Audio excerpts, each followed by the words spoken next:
ou il peut s'agir d'un engin de reconnaissance actif envoyé ici pour vérifier notre système solaire, ont écrit les chercheurs dans l'étude.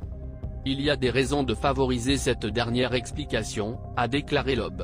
Pour commencer, la découverte même de Oumuamua était quelque chose d'une anomalie.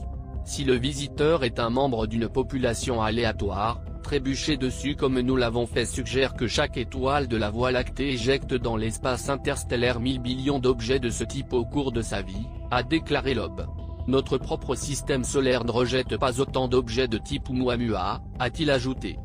De plus, le mouvement de Oumuamua coïncide à peu près avec le mouvement moyen de la matière dans notre partie de la galaxie de la Voie lactée, un espace cinématique connu comme la norme locale de repos.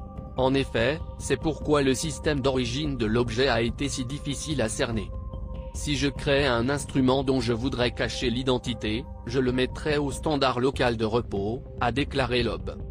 Les astronomes ont utilisé le télescope Greenbank en Virginie occidentale et le réseau de télescopes Allen en Californie du Nord pour écouter les éventuels pings provenant de Oumuamua.